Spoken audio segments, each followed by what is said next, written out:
बिस्मिल्लाहिर्रहमानिर्रहीम। अस्सलाम वालेकुम। आप देख रहे हैं प्रोग्राम रियासत और अवाम। पाकिस्तान को 5 सालों में 37 अरब डॉलर गुज़िश्ता दौर हुकूमत में लिए गए कर्ज़ों की मद में वापस करने हैं, जबकि सिर्फ रवा साल में जो पैसे अदा करने हैं वो 9 अरब डॉलर हैं जो वापस करने हैं। इसमें 1700 मिलियन डॉलर जो हैं वो सिर्फ सूद की मद में अदायगी है। हमाद अज़हर ने भी कहा है कि तमाम मौशी मसाइल हमें विरसे में मिले हैं, लेकिन जो असल मसाइल हैं वो ये हैं कि तरक्की की रफ्तार आधी हो गई और महंगाई दुगनी होगी। टैक्स रिफॉर्म्स और वसूली नाकाम हो गए आप करने में, रुपए की कदर में कमी से बरामदात नहीं बढ़ी हैं और जो करंट अकाउंट में कमी है, खसारे में कमी आई है, वो दरामदात में कमी से मुमकिन हो सकी है, जिसकी वजह से इक्तिसादी तरक्की मजीद सुस्त रवि का शिकार हो गई है। मुख्तलिफ हमाद अज़हर साहब ने तो बहुत अच्छे फैक्ट्स एंड फिगर्स दिए हैं कि सब चीज़ें बेहतरी की तरफ जा रही हैं, लेकिन क्या करें कि बहुत सारे लोग जो कि इस कारोबार से मुंसलिक हैं उनका कहना है और वो इससे इत्तफाक करते दिखाई नहीं देते। जैसे FPCCI के साबिक सदर जुबैर तुफैल का कहना है कि इस जरी पॉलिसी से सनती पैदावारी लागत बढ़ेगी, पॉलिसी रेट में इजाफा मुल्की मईशत की तरक्की में रुकावट साबित होगा, जबकि इम्पोर्टर्स जो आपके हैं उनका इम्पोर्टर्स फोरम के सरबराह खुर्रम एजाज के मुताबिक हुकूमत मुकम्मल तौर पर ब्यूरोक्रेसी के कंट्रोल में आ गई है। उनका कहना है कि यह फैसला मुल्क की मईशत की तरक्की रोकने का इकदाम है। हालांकि इस वक्त मुल्क को ज़रूरत है कि वहाँ पर ऐसी चीज़ें की जाएँ जहाँ तेज़ पैदावारी लागत हो और पैदावारी लागत जो है वो बढ़े, सनती तरक्की जो है कम होगी, गैस और बिजली के टैरिफ में इजाफा जो है वो अलग हो रहा है। स्टेट बैंक में फॉरेन एक्सचेंज के साबिक एडवाइजर जफर महमूद शेख का मौक़िफ़ है कि एक तरफ स्टेट बैंक ने रुपए की कदर को मुसलसल गिराना शुरू किया हुआ है, दूसरी तरफ शरह सूद बढ़ाई जा रही है। इससे होने वाली महंगाई के लिए से अवाम का जिंदा रहना महाल हो जाएगा। ये वो मैंने ओवरव्यू आपके सामने पेश किया है कि जो लोग अपनी राय देते दिखाई देते हैं। अब क्या करें कि हुकूमती आदाद शुमार कुछ और हैं और हकाइक जो ज़मीनी हकाइक हैं वो उसके बरक्स हैं। ज़रा आए तो तहरीक इंसाफ का अपना जो फार्मूला है उसके मुताबिक अगर असेस किया जाए तो शदीद तरीन महंगाई, तेज़ तरीन कर्जे, रिकॉर्ड टैक्स खसारा, बढ़ती हुई गुर्बत और बेरोज़गारी, बिजली के बिल, पेट्रोल की बढ़ती हुई कीमतें, जिसमें आज भी जबकि कहा इमरान खान साहब कहा करते थे कि जब वो आएंगे तो आवाम को रिलीफ देंगे, 38 रुपये होना चाहिए पेट्रोल और डीजल की कीमत। उनका ख्याल था कि टैक्सेस ज़्यादा लगाए जाते हैं। आज अभी तक जो सुनने में आ रहा है, जो तजवीज़ गई हुई है वो तकरीबन 12 रुपये की है। होता है या नहीं होता ये भी सुनना है, देखना है कि क्या फैसला इसके बारे में किया जाता है। लेकिन दर्जनों टास्क फोर्सेज, उसके बाद किसी एक की खैर खबर हमें नहीं है। CPAC बिजनेस काउंसिल में प्लानिंग मिनिस्टर की बजाय अब्दुल रज़ाक दाऊद आ गए हैं। बहुत सारे ऐसे फैसले हैं कि कहते चले जाएं आप और आपको यकीन नहीं आता कि ये सब क्या हो रहा है। हुकूमत और अपोजिशन किसी तरह से एक मुफाहमती अमल पे नहीं आ पा रहे हैं। भले वो अब बेनज़ीर इनकम सपोर्ट को लेकर एक नया इशू जो है वो खड़ा हो गया है। पहले ही नहीं रिजॉल्व हो रहा था कि इलेक्शन कमीशन ऑफ पाकिस्तान के जो मेंबर की नामजदगी है वो किस तरह से होगी। तमाम आईने तरीके जो है वो बालाए ताक रख दिए जाते हैं। अब सवाल यह है कि मिलिट्री कोर्स की जो तोसी है वो कैसे हो पाएगी अगर आप एक पेज पे नहीं आ पाते हैं। एक सवाल जो कि आज मैंने सबसे करना है कि हुकूमत वो कड़वे घूंट खुद कब पिएगी जो वो बाकी सबको पीने पर इसरार कर रही है। आज हमने इन तमाम एंगल्स के हवाले से जानने के लिए बातचीत करनी है। काजी सईद साहब मेरे साथ हैं, सीनियर तज्ज़ियाकार हैं। Welcome you in show sir. Mehmal Sarfraz मुझे ज्वाइन कर रही हैं, हमारी सीनियर तज्ज़ियाकार हैं। Mehmal, thank you very much for joining. Arif Hameed Bhatti sahab मेरे साथ हैं, हमारे सीनियर तज्ज़ियाकार हैं। थैंक यू भट्टी साहब। भट्टी साहब, चूँकि कुछ खबरें लेनी है आपसे, तो मुझे बताइएगा, ये बड़ी हलचल मची हुई है कि कोई दरार आ गई है, कोई चल रही है एक दूसरे के साथ, कोई रिफ्ट चल रही है हुकूमत और इस्टेब्लिशमेंट में। कोई हकीकत है या बेपर की उड़ाई है दुश्मनों ने? बिस्मिल्लाहिर्रहमानिर्रहीम। देखें, बेखुदी बेसबब नहीं गालिब, कुछ तो है जिसकी पर्दादारी है। बदकिस्मती ये है कि इस मुल्क में जो कुछ पसे पर्दा हो रहा होता है, पसे आईना कुछ और दिखाया जाता है। मैं ये तो नहीं कहता दराड़ें पड़ रही हैं, नहीं पड़ रही, लेकिन एक और ढील और या डील का चल रहा है सिलसिला। और मेरी इंफॉर्मेशन के मुताबिक वो 100% हो रही है। उसमें 2 गैर मुल्की लोग, अहम शख्सियात भी शामिल हैं और उनका कहना है कि मियाँ साहब को इनफ इज इनफ, बहुत हो गया, अब किसी तरीके से कुछ पैसे ले दे के बाहर भिजवाया जाए। अच्छा। जिसमें इस वक्त के मुल्क के वज़ीर आज़म का कहना है, क्योंकि उन्होंने नारा ही एहतसाब के नाम पर लड़ा था कि किसी मैं लूटे हुए बंदे को नहीं छोड़ूंगा, उनको कानून के वाक़ सजा दूंगा। और अक्सर वो बेशतर कहते रहे कि मैं 50-60 लोगों को अंदर कर दूंगा। तो मेरा ख्याल है कि इसके पीछे कोई गेम है। उसके मैं चंद हक़ाइक़ बता देता हूँ। शहबाज शरीफ के बारे में साफ पानी का स्कैंडल था, मेट्रो मुल्तान का था, आशियाना का था और ऑरेंज ट्रेन का था। आहिस्ता आहिस्ता सारे दफन होते जा रहे हैं और उनकी बेलें होती जा रही हैं, उनको मुल्क से बाहर जाने की इजाज़त दी जा रही है। शायद उसकी वजह कुछ साहिब इल्म ये बताते हैं कि जब मियाँ साहब लंदन से पाकिस्तान करोड़ों लोगों को बाहर निकालने आए थे, तो एयरपोर्ट पर जब आए तो एक चिड़िया भी पर नहीं मारी। तो शायद यही वजह है कि शहबाज शरीफ फैमिली को साथ सॉफ्ट कॉर्नर है और मियां नवाज शरीफ साहब भी अब, इसीलिए उसमें बड़ी निशानी मरियम की खामोशी, खलाई मखलूक को बुरा कहने की जुबानें बंद हो गई। वो 3 जज फैसला कौन होते थे, उठा के बाहर फेंको, सारा नैरेटिव चेंज हो गया। तो कहते हैं बेखुदी बेसबब नहीं गालिब। बिल्कुल सही। अच्छा महमल, खबरें ये भी हैं कि एवनफील्ड अपार्टमेंट्स में से ना एक अपार्टमेंट जो है वो फ़रोख्त हुआ है और कह रहे हैं उसके 4.7 मिलियन पाउंड्स में फ़रोख्त हुआ है, और जो कीमत भी लगा रहे हैं लोग ये भी कह रहे हैं कि कोई 125 अरब डॉलर्स की डील होने जा रही है। तो आपको लग रहा है कि ये प्ली बार्गेन नवाज शरीफ जो है वो ले लेंगे?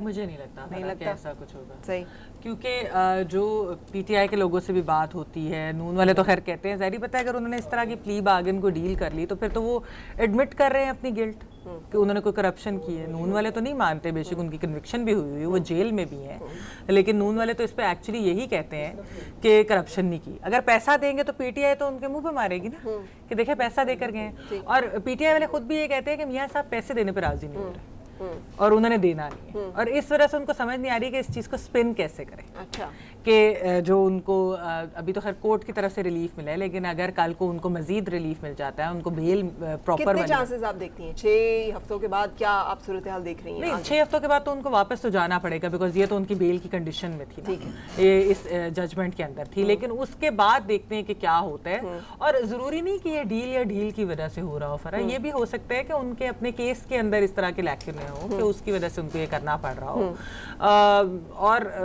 लेकिन देखते हैं कि अगर इमरान खान साहब इस चीज को किस तरह से लेते हैं, वो तो कह रहे हैं कि पैसे दे दें और चले जाएं नवाज शरीफ। नहीं, इमरान खान खुद तो खैर ये नहीं कह रहे पैसे दे दें, ये उनके काबीना के लोग कह रहे हैं। खुद उनका ये है कि इनको छोड़ना नहीं है, ठीक है, लेकिन मसला ये हुआ है कि क्योंकि पीपल्स पार्टी के पीछे भी जाना है, तो 2 पार्टियों को इकट्ठे नहीं है इस तरीके से कर सकते। अगर दोनों को दीवार से लगा देंगे, 2 मेन ऑपोजिशन पार्टीज को, ठीक है, तो उसके बाद फिर हुकूमत को एक तरह से कह लें कि डिस्टेबलाइज हो जाती है। जब अगर इस तरीके से वो स्ट्रीट पावर अभी सिंध में दिखा रही है पीपल्स पार्टी, अगर पंजाब में नून लीग ने तो अभी तक खामोशी उन्होंने उनकी लीडरशिप ने धारी हुई है, जाहिर बात उनको सूट करता है, उनका वर्कर चाहता है कि वो पीपल्स पार्टी की तरह सड़कों पे आए, ठीक है, लेकिन लीडरशिप ये इजाजत नहीं इस चीज की दे रही। अगर वाकई दोनों के साथ इस तरह से इतना बुरा करे और फिर नून लीग भी आ जाए पंजाब के अंदर सड़कों पे, तो फिर इस गवर्नमेंट के साथ बड़ा मुश्किल हो जाएगा। लेकिन चांसेस लगते हैं सईद काजी साहब आपको कि नून लीग ने जितनी गहरी खामोशी चुप साध रखी है कि वो स्ट्रीट पावर का मुजाहरा करें या वो सामने आए या मरियम खामोशी तोड़ें या शहबाज शरीफ जो है उनकी कोई आवाज़ सामने आए अब खुल के? मुझे ये लगता है कि ये खौफनाक डिस्कनेक्ट है इस वक्त हमारी लीडरशिप का और अवाम का। मिडिल क्लासेस के कुछ परतों को मोबिलाइज करने में जब क्योंकि प्रेशर आ रहा था तो इमरान खान कामयाब हुआ, लेकिन आपको याद होगा कि अपनी पूरी रियासती ताकत को इस्तेमाल करके जब नवाज शरीफ साहब लाहौर आए थे तो यहाँ पे इनकी अपनी जो थी लड़ाई भाई से इसलिए हुई थी कि 18,000 बंदा इकट्ठा किया इन्होंने लाहौर में, और जो इनका गढ़ है, ठीक है। इसके बाद जो लाहौर में इन्होंने जो इन्होंने वोट भी जितने लिए वो भी परसेंटेज के हवाले से कितने थे, 15-16% थे, हल्का 120 से लिए। मुझे नहीं लगता कि इनमें से कोई भी तहरीक चलाने में कामयाब होगा। इंटरेस्टेड है कामयाब होना, वो जी इंटरेस्टेड क्या 3 लाख बंदा लाहौर में आ जाता तो अभी नवाज शरीफ साहब बाहर होते। अगर ये अवाम को मोबिलाइज कर लेते तो एस्टेब्लिशमेंट हाथ डालती इनको। जुल्फकार अली भुट्टो को भी तब हाथ डाला गया था जब एक हवाले से लोग मायूस हुए थोड़े से, जब जब जब 77 की टिकटें तकसीम हुई और वही जागीरदार और वडेरे दोबारा आ गए जो उन्होंने, तो उसके बाद से हम देखते हैं कि वो हुआ। तो बेसिकली मैं नहीं समझता, छोटी छोटी परतें होंगी जो आएंगी या जो करीबी हल्के हैं, ये आजकल बिरयानी जलसे होते हैं। और आपको पता है, और महमूल आपको भी याद होगा कि यहाँ पे जलसा हो रहा होता था तो बिरयानी पे टूट पड़ते थे लोग और जाते हुए कुर्सी भी ले जाते थे। उन्हें लगता है कि सारे पॉलिटिकल प्रोसेस शादियों में भी होता है, वो हमारे को डीएनए में नहीं, लेकिन आम आदमी ये समझता है कि उसको, या अभी इंडिया में अभी तकरीबन 9 अरब इंडियन रुपए की शराब और अजनास पकड़ी गई हैं जो तकसीम होनी है इस इलेक्शन में, जो करते हैं। तो वो वोटर भी ये समझता है कि यार 5 साल बाद जो जिनकी ये आदत है या जो जिनके यहाँ ये जायज है, एक पौवा ले लेंगे और एक थैला आटे का ले लेंगे, हमें इन्होंने और क्या देना है। तो इस पूरे निजाम में चूंकि आम आदमी के लिए कुछ नहीं है, इमरान खान हो चाहे लेकिन काजी साहब एक चीज से मैं आपकी डिसएग्री करती हूँ। असल में वो नाराज हुए थे मियां साहब शहबाज शरीफ साहब से क्योंकि वो एयरपोर्ट तक पहुंचे ही नहीं और वो भी कहते हैं कि कुछ हलकों से उन्होंने इस चीज की कह ले गारंटी और ये वो उनको दी थी कि हम नहीं जाएंगे। असल नाराजगी उसकी थी, ले जाते एयरपोर्ट तक। नहीं, देखिए शहबाज शरीफ साहब का मैं बड़ा फैन हूँ, वो बड़े बड़े ज़हीन आदमी हैं। उन्होंने कहा भाईजान किस पासे टुर पे हो, ਤੁਹਾਨੂੰ ਕਿਹਨੇ ਦੱਸ ਦਿੱਤਾ ਤੁਸੀਂ लीडर हो? आपको जनरल जिलानी ने लीडर बनाया था। नहीं, आपको वोट गमलों में नवाज शरीफ का है, वोट शहबाज का है ही नहीं। यार 2013 में कितने वोट पड़े? 17.5%। तो आपको नहीं लग रहा कि कोई मतलब वोट ये बड़े लीडरों का हैद ही नहीं है। सईद ये काजी बड़े साहब, ये डील हो नॉन रही इवेंट्स का है हैद है। कि नहीं हो रही है? सवाल इस वक्त मतलब ये ये है कि अवाम क्यों बाहर निकले? वो इसलिए निकले कि जो है वो जरदारी साहब के अरबों हलाल के हैं, ये शहबाज शरीफ के अरबों हलाल के हैं। सवाल इनकी ये लड़ाई है क्या है? कि- एक कहता है तुम दुनिया के सबसे बद, अपने हमपेशा लोगों को ये दुनिया का बदतरीन इंसान कहते हैं। सर नहीं कहते हैं। सवाल ये है कि प्ली बार्गेन हो रही है कि नहीं अच्छा हो अब रही रहेगी प्ली बार्गेन। देखिए प्ली बार्गेन ये जो कह रही है मैं इनसे एग्री करता हूँ। प्ली बार्गेन का मतलब क्या है? पैसे दो प्ली बार्गेन का सबसे पहला मतलब यह है कि अगर सईद काजी प्ली बार्गेन करता है एज चले मुझे कहने दे प्राइम मिनिस्टर ऑफ पाकिस्तान के तौर पे तो वो अपनी आइडेंटिटी बताता है कि मैं प्राइम मिनिस्टर नहीं था, मैंने भेस बदला हुआ था, मैं एक चोर चक्का हूं, मैंने इस अपने मनसब को इस्तेमाल किया तुम्हें लूटने के लिए। पहली बात तो ये अगर ये करते हैं नवाज शरीफ साहब तो पहली बात यार ये 21 प्रॉपर्टी जो डेली मेल ने जो लिखी है उसको सू क्यों नहीं किया अब तक जाके? उनके बच्चे वहां दोनों बैठे हुए पाकिस्तान में। तो बेसिकली देर या और देख लें ये जो इसहाक डार साहब की मेरी हालत देख लें। भट्टी साहब ये काजी साहब एग्री नहीं कर रहे। काजी साहब कह रहे हैं कि आपकी जो इतला खबर है कि डील हो रही है वो कह रहे हैं हो ही नहीं सकता। मैंने ये नहीं कहा, मैं सॉरी प्ली बार्गेन मैं कह रहा हूं जो प्ली बार्गेन है अगर वो हो रही होगी या भट्टी साहब की ये खबर है मेरे दिल में नहीं है। मैं ये कहता हूं कि प्ली बार्गेन का मतलब ये है कि वो मान रहे हैं कि जनाब हमने दोस्त भी हैं और मेरे लाडले भी हैं, इनसे मैं इख्तलाफे राय नहीं कर सकता, लेकिन डील के मसले पे मैं कायम हूं। मैं इसकी माजी के चंद रेफरेंस कोड कर देता हूं। लेकिन कैसे होगी जब प्ली बार्गेन नहीं हो रही? तो फिर क्या समझ रहे हैं आप? Sharif son of Mian Sharif, father of Hussain Sharif इश्तियारी, हसन शरीफ इश्तियारी, डील करके लंदन सऊदी अरब गए थे तो उस वक्त मदीने और मक्के में बैठ के कहते थे हमने कोई डील नहीं की। उसके बाद जब आसफ जरदारी परवेज कियानी के साथ डील करके आए तो सारी दुनिया ने देखा। अभी मोहतरमा महमल ने कहा कि नवाज शरीफ साहब नहीं पूछे, कुछ कमिटमेंट थी तो कमिटमेंट ही डील होती है। देखिए करप्शन और डील की रसीदें नहीं हुआ करती। अब डील के 1001 तरीके हैं। सजा हुई, प्रेसिडेंट बॉर्डर कर दे, माफ कर दे। दूसरा प्रोसिक्यूशन कमजोर कर दी जाए। तीसरा गवाहों को विड्रा करा दिया जाए, डरा दिया जाए, धमका दिया जाए। जैसे जरदारी साहब को कहा था जी असल डॉक्यूमेंट्स ही गुम हो गए हैं, फोटो स्टेट पे कैसे सजा दे। इस मुल्क में अगर किसी ने तरक्की की है करप्शन ने, मक्कारी ने, अय्यारी ने, रियाकारी ने, चलाकी ने और बारगेनिंग ने इस मुल्क का नकहत हुआ है, नायाब हुआ है, रिज़्क़े हलाल हुआ है और सच नायाब हुआ है। तो लिहाजा ये डील हो रही है और इमरान खान साहब बेचारों से डील मांग कौन रहा है? ठीक है। अच्छा मेरे मोहतरम इमरान खान साहब आप नहीं दे सकते, कभी मान जाया करे। वो बातें नहीं करते जो इख्तियार में ना हो। जब बच्चे जितने मर्जी बड़े हो जाए बड़े बड़े ही होते हैं। बिल्कुल सही। तो जो उंगली पकड़ के इख्तियार में लाते हैं तो वो बड़े सख्त होते हैं कभी कभार, और जो ज्यादा सख्त हो जाए तो बिल्कुल ज्यादा सख्ती खैर है। आपका लहजा भी बदला है सर, आपका अंदाज भी बदला है। भट्टी साहब मेरी आवाज आ रही है सर आपको? सॉरी आप मैं सुन नहीं पाया। मैं कह रही हूँ सर आपका लहजा भी बदला है, कुछ आपके अंदाज भी बदले से सरकार नजर आते हैं। खैरियत तो है? नहीं मैं देखिए मैं कल भी अभी एक बड़े प्रोग्राम में था, पता नहीं एक आदमी से बहस हो गई। ऐसे इमरान खान अपोजिशन लीडर, उसने बहुत अच्छा रोल अदा किया और मैंने हमेशा जिक्र किया। As a prime minister of Pakistan total fail हो गए। जो उन्होंने कमिटमेंट आवाम से की एक भी पूरी नहीं की। उन्होंने कहा निज़ाम तालीम पाकिस्तान में एक होगा, बदकिस्मती है मुझे एक तरफ भी नजर नहीं आया। उन्होंने फरमाया अदारों को सियासत से आज़ाद करेंगे, जितनी पोलिटिसाइज अदारे आज हुए हैं इससे पहले हिस्ट्री में नहीं हुआ। उन्होंने कहा था रूल ऑफ लॉ होगा, ताकतवर और कमजोर के लिए एक कानून होगा। रात 1 बजे मुजरम नवाज शरीफ को जेल में किस कानून के तहत छोड़ा गया? जेल मैनुअल के मुताबिक मगरब के सूरज के गुरूब होने के बाद किसी को नहीं छोड़ा जा सकता। उन्होंने कहा था कि जब आपका वजीर आजम, मुझे शर्म आएगी कि मैं किसी मुल्क से जाके भीख मांगू, कर्जा मांगू, जब गैस बिजली पानी के नरहा बढ़े तो समझे आपका वजीर आजम करप्ट है। तो मैं तो उनकी बातें दोहरा रहा हूँ। अभी तो मैंने अपनी इंफॉर्मेशन जो उनके बारे में इकट्ठी की है बैड गुड, तो अभी तो मैं उन स्टोरियों में आया ही नहीं। अभी तो उसे मैं जमा कर रहा हूँ। मुआद कल को काजी साहब जैसे साहिब इल्म के साथ आर्गूमेंट हो जाते हैं तो देना पड़ता है भाई। ये सारे अनइलेक्टेड लोग पाकिस्तान चला रहे हैं, ये जादू से याद रख रहे 70 साल सन्यासी बाबे के पास एक दफा मैं गया, उसने कहा तुम्हें बड़ी खूबसूरत दोशीज़ा मिलेगी, बीवी राजी हो जाएगी, दरख्त बड़ा हो जाएगा, तू वजीर आजम बन जाएगा। वो 2-3 बातें पूरी हो गई, एक आधी नहीं हुई, मैं वजीर आजम बना ही नहीं, मैं क्या करूं, मेरे पे जादू ही नहीं चला। ओके, मैं ब्रेक लूंगी यहाँ पे। आप है ना ये समझने के लिए थोड़ा सा टाइम लेंगे और उसके बाद वापस आ रहे हैं।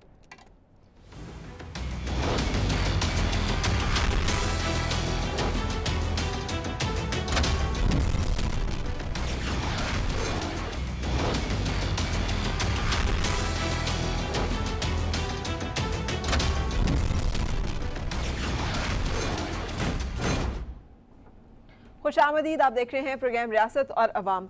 भट्टी साहब, आपने सर एक ट्वीट की हुई है, आपने कहा है कि नवाज शरीफ की फैमिली का लंदन में उनके मौलिद से तफसीली मशवरा हुआ है, तमाम रिपोर्ट्स भिजवाई गई हैं, डॉक्टर की राय में उनकी सेहत को कोई खतरा नहीं है, जबकि वो बता रहे हैं कि दिल की बाएं शरियान जो है वो बंद है। तो अब आपको आप इस पे कुछ कहेंगे?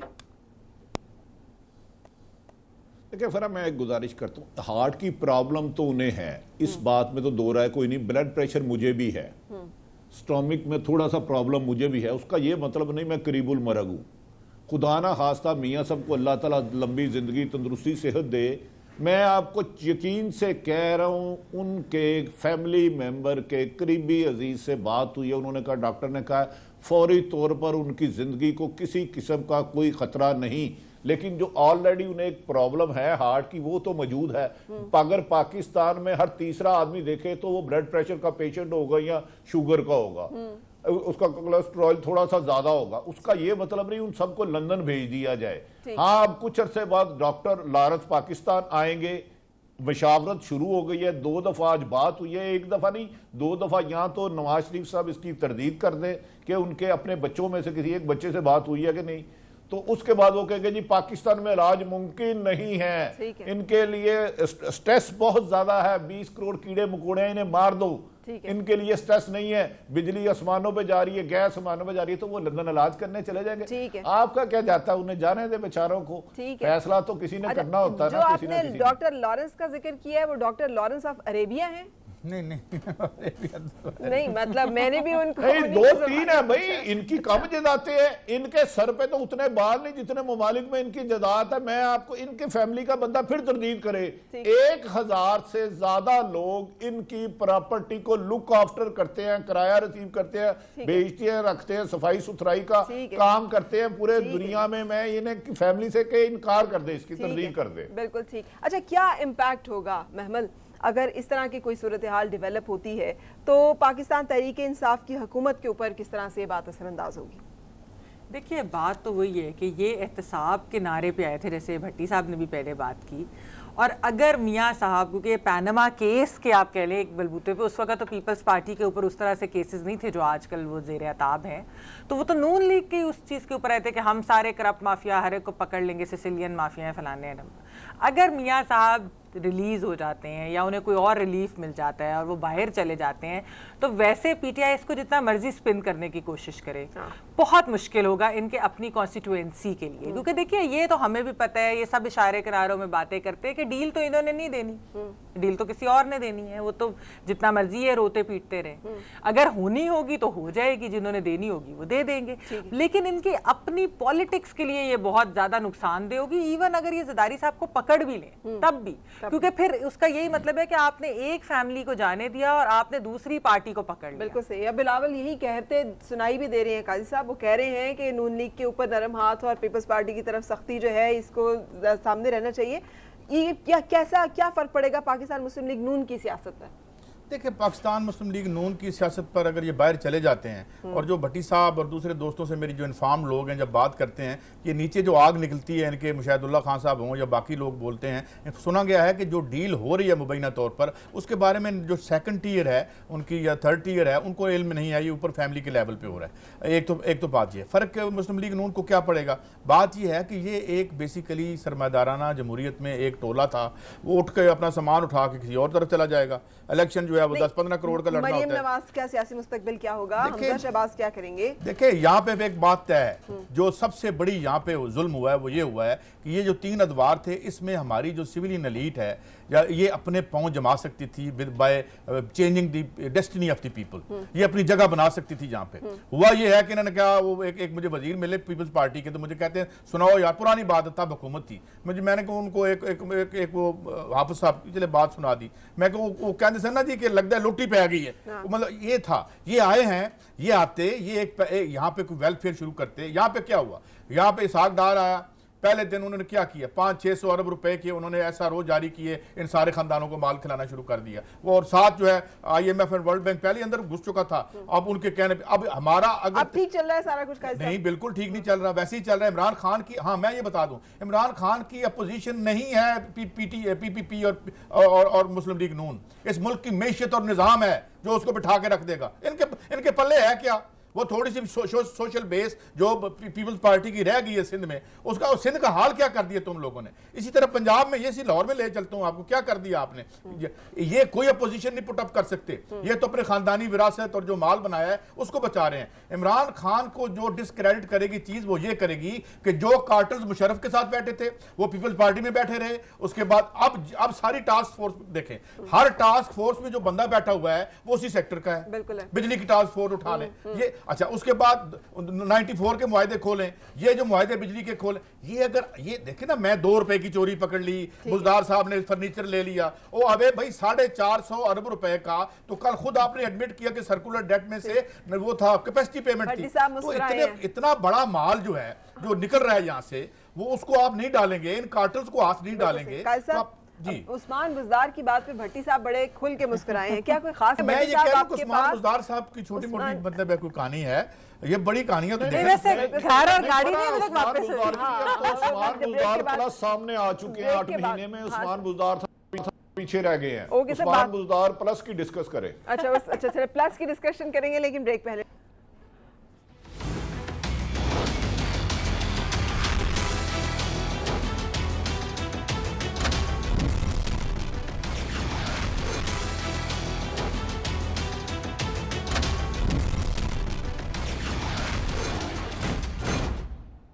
खुशामदीद, आप देख रहे हैं प्रोग्राम रियासत और अवाम। ब्रेक पे जाने से पहले भट्टी साहब, आप कुछ पंजाब के ऊपर रोशनी डाल रहे थे, कुछ उस्मान बुज़दार प्लस का, कुछ वसीम अकरम प्लस का तज़किरा कर रहे थे।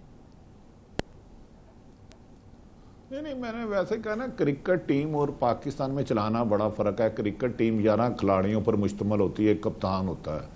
तो आपको याद होगा वर्ल्ड कप इमरान खान ने जीता, बाकी उसमें 10 खिलाड़ी कौन थे हमें नहीं पता। अब भी जो स्टेक पे लगे हैं तो इमरान खान साहब लगे हैं, उस्मान बुज़दार साहब या असद उमर साहब नहीं लगे। कामयाब होंगे तो इमरान खान साहब होंगे, नाकाम होंगे तो इमरान खान साहब होंगे। अगर वो वसीम अकरम प्लस ढूंढने निकले थे तो अगर खुद उस्मान बुज़दार प्लस बन जाएंगे तो शायद बेहतर के नताइज नहीं आएंगे। अब वो आखिरी बात कहने लगो, आपने मियाँ साहब का, आप कादी साहब को भी गार्बन स्टंट पड़े हैं, ये भी हार्ट के पेशेंट, अल्लाह इनको मेरी भी ज़िंदगी दे। तो इनकी ज़िंदगी माशाल्लाह रोज़मर्रा के काम करें। इसी तरह नवाज शरीफ सब पेशेंट ज़रूर है, लेकिन फौरी तौर पे उनकी ज़िंदगी को अल्हम्दुलिल्लाह कोई ख़तरा नहीं। बिल्कुल सही, ठीक है। माँ सवाए लंदन जाना, मेरा वीज़ा लवा दे माहिया, मेरा वीज़ा लवा दे माहिया। अच्छा चलें, ठीक है। हमें तो जवानी में भी दिल के बड़े आर्जे थे। वो आर्जे और किस्म के थे काजी साहब, वो तिब्बी आर्जों की बात हो रही है इस वक्त, जिसके ऊपर फोकस कर रहे हैं। अच्छा, अब मियां साहब को बुढ़ापे में भी दिल की तकलीफ हो ना हो, दिल लगी जरूर होती है। अच्छा, बिल्कुल सही। अच्छा, अब मुझे बताइएगा कि उस्मान बुज़दार साहब वाकई कुछ सियासी मंजरनामे से गायब नजर आते हैं। शहबाज गुल साहब जो है वो ज्यादा इंचार्ज नजर आ रहे हैं। कुछ आपको, शहबाज गिल साहब, आपको कुछ इल्म है इस बारे में? अच्छा फरा, मैं गुजारिश करता हूँ, और पुराने दौर की कहावत है कि एक खातून ने 70-80 साल की उम्र में शादी कर ली। अमूमन ये जिंदगी का आखिरी हिस्सा होता है। लोग कहते हैं तुमने बड़ी ज्यादती की, इस उम्र में कब्र में टांगे अल्लाह अल्लाह करो। उसने लोगों के ताने सुन के ना वो बेचारी ने तलाक ले ली। तो तलाक वाहिद लफ्ज़ है कुरान पाक में जिसको अल्लाह पाक ने कहा हलाल है लेकिन मेरा ना पसंदीदा। उन्होंने कहा नानी ने कसम किया, भैड़ा किया करके छड़ दिता तो और भैड़ा करता। उस इमरान बुज़दार छोड़ के डॉक्टर शहबाज गिलम पे मुसलत कर दिया। और खुदा का खौफ करो भाई, PTI के चेहरे बहुत सारे होंगे, इलेक्टेबल है, इलेक्शन जीत के आए हैं। 123 अरकान असम्बली आपसे थे, वो पहले भी कई दफ़ा MP वजीर ले चुके हैं। ये क्या तजर्बागाह कर रहे हैं? आपने पाकिस्तान को क्या ग्राउंड बना लिया है कि नेट प्रैक्टिस के लिए बनाया है। ये 20 करोड़ की आवाम फुटबॉल खेलने के लिए नहीं है। ठीक है, यहाँ एक प्रॉपर विजन वाला लीडर चाहिए जिसकी पॉलिसी हो, जो ब्यूरोक्रेसी को समझता हो, जो ना सिर्फ मसाइल को समझता हो, उनके हल करने का विजन भी रखता हो। मेरा ख्याल है ये उससे बड़ी गलती साबित होगी, लेकिन इसके लिए हम फिर इनको 2-4 महीने और देते हैं बेड़ा गर्क करने के अच्छा, लिए। ये कितने अरसे तक ये महीने देने का सिलसिला जो है जारी रहेगा आपके ख्याल में? ये कितने अरसे देखिए, तक? शहबाज गिल साहब के बारे में कहते हैं कि उनकी असल कॉम्पिटेंसी यही है कि वो जो भी बात हो हर 3 मिनट बाद एक व्हाट्सएप कर देते हैं किसी को। चिड़िया उड़ गई सर, फलां आदमी ने कपड़े नीले रंग के पहने, फलां ने ब्लैक रंग के पहने, फलां ने आज सर पे टोपी नहीं पहनी थी। तो हो सकता है आजकल मेरिट ये आ गया हो। ठीक है, बिल्कुल। महमल क्यों हंस रही है? मैं वैसे बातें रूटीन की कर रहा हूँ, इससे किसी पॉलिटिशियन से नहीं जोड़ रहा। अच्छा महमल, आप बताइएगा 18वीं तरमीम के ऊपर भी बहुत राइजनी हो रही है ना, एनएफसी अवार्ड्स को लेकर भी। अब जो सूबे भी उसमें IMF की मीटिंग में भी सूबे बैठे हैं, जबकि सुनने में आया कि अंडर द टेबल ये भी बात हो रही है कि सूबों के जो हिस्सा है वो भी कम किया रहा है। आप कैसे देख रही हैं इन सारी चीज़ों को? देखिए, क्या चंद लोग ये कहते थे जब ये पीपल्स पार्टी ने बहुत ज़्यादा शोर भी इस पे करना शुरू किया कि हम 18वीं तरमीम को चेंज नहीं होने देंगे, इसको हम ये ख़तरे में है, लेकिन हम जो है इसका साथ नहीं देंगे गवर्नमेंट का इस चीज़ को। तो बहुत सारे लोगों ने कहा कि ये सिर्फ क्योंकि ज़रदारी साहब ज़ेर अताब है और पीपल्स पार्टी ज़ेर अताब है तो इसलिए ये डरा रही है पीपल्स पार्टी। लेकिन अब तो वज़ीर आज़म साहब ने खुद कह दिया कि जी फेडरल गवर्नमेंट इस वजह से जो है बैंकरप्ट हो गई, दिवालिया हो गई है। तो साफ जाहिर हो रहा है कि ये किस तरफ जा रहे हैं, ये उसको ख़त्म करना चाहते हैं। ख़त्म करना इतना आसान तो जाहिर बात है नहीं होगा। जिस तरह इन्होंने अभी बेनज़ीर इनकम सपोर्ट प्रोग्राम की भी जो बात हुई, तो वो विदाउट एक्ट ऑफ पार्लियामेंट तो ख़त्म नहीं कर सकते, उसका नाम नहीं बदल सकते। लेकिन बातें ये ज़रूर करें, और ये बातें जो है ना, एक तो ये ख़तरनाक हैं क्योंकि देखिए सूबाई खुद मुख्तारी जो है वो पाकिस्तान जैसी फेडरेशन के लिए बहुत ज़रूरी है, क्योंकि यहाँ पर वरना हर कोई यही कहता था कि पंजाब पंजाब पंजाब, बाकी 3 सूबे हर वक्त जो है छोटे सूबे रोते थे इस चीज़ के ऊपर, और उनके हकूक उनको नहीं दिए जाते थे। तो एनएफसी अवार्ड और 18वीं तरमीम पीपल्स पार्टी को आप जितना मर्जी लोग उसको बुरा भला भी कहते हैं, आप जो भी कह लें, लेकिन सबसे अच्छी चीज़ जो पीपल्स पार्टी ने की है, पाकिस्तान में एक जुल्फ़िकार अली भुट्टो ने हमें कॉन्स्टिट्यूशन दी थी, और ये 18वीं तरमीम ये बहुत अच्छी उन्होंने बड़ी बिल्कुल सही। अच्छा काजी साहब, ये आपके सामने अगर हुकूमत और अपोजिशन के दरमियान रिफ्ट का यही आलम रहा कि ना ECP के नुमाइंदे जो हैं वो नामजद हो पा रहे हैं, ना आप बात कर सक रहे हैं इसके ऊपर बेनज़ीर भुट्टो का जो इनकम सपोर्ट प्रोग्राम है नाम चेंज करने के ऊपर भी आपने, और मिलिट्री कोर्ट्स में तोसी का मामला भी अभी आपने डिस्कस करना है,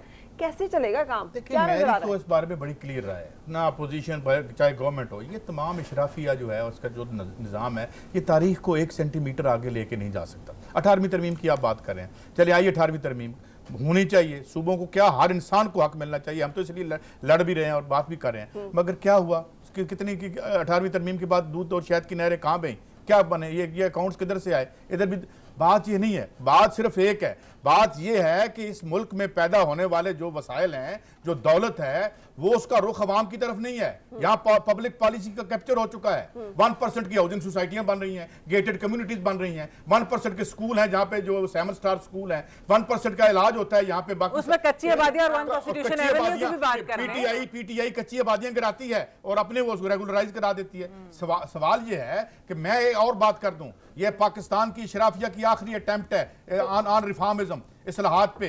क्या होगा? इसके बाद कोई आपके पास हल नहीं है सिवाय इनकलाब के, आज हो कल हो या कभी भी ना हो, वरना ये जिल्लत भरी जिंदगी सबका मुकद्दर रहेगी। बात ये है वैसे इनकलाब ही था, अवाम ने तब्दीली की ख्वाहिश को ही वोट दिया। यार क्या तब्दीली के बता के पेशावर मेट्रो जो है वो अरबों खरबों में चली गई, जो इतना ज्यादा जंगला बस कहते थे, इनके अपने वुजरा के ऊपर नैब के केसेस है, ठीक है वो पकड़े नहीं जा रहे, और वो इस वजह से एक गठजोड़ है, और उस पर तो भट्टी साहब ज्यादा बेहतर बता सकेंगे, उनके पास ज्यादा इंफॉर्मेशन है इस बारे में।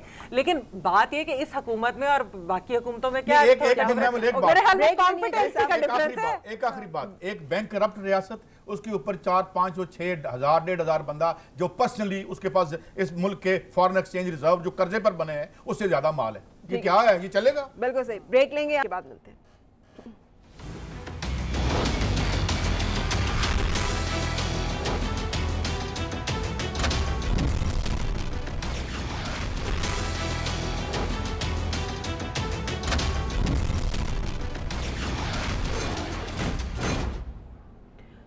खुशामदीद, आप देख रहे हैं प्रोग्राम रियासत और अवाम। अच्छा, क्या वफाकी काबीना में तोसी हो रही है भट्टी साहब? मजीद तोसी हो रही है इत्तेहादियों के कहने पे? जी, एक तो मोनस सलाई को मिल रही है वजारत, एक JDA ने मिनिस्टर मांगी है। मेरी इतला के मुताबिक ये 2 वीक तक काबीना में तोसी होगी और पंजाब में भी रद्दोबदल होगा, जिसका नाम फाइनल कर लिया। अगर आप कल की इमरान खान साहब की तकरीर सुने जो लाहौर रेलवे स्टेशन पर की है, तो फर्स्ट टाइम उन्होंने उस्मान बुज़दार साहब की तारीफ नहीं की।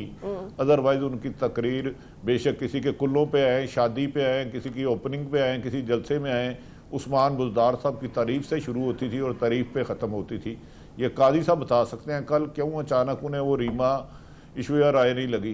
उस्मान बुज़दार क्यों उस्मान बुज़दार हाली लगे। बिल्कुल सिकाई साहब, आप पे फेंका है उन्होंने कि रोशनी डालें इस पे। नहीं, मुझे भी मेरा ख्याल ये है कि जो कुछ पिछले पहले भी इस तरह से कोई फैसले हो रहे थे और गुफ्तगू हुई है, फिर ये कहा गया कि बजट तक देखते हैं इनको, और इनसे एक खासी मेरे ख्याल में स्ट्रेट टॉक भी हुई है मुबैना तौर पर इमरान खान साहब के साथ इनकी, उस्मान बुज़दार साहब की। लेकिन मैं एक आपको बात बताऊँ, उस्मान बुज़दार साहब बड़े मासूम आदमी हैं।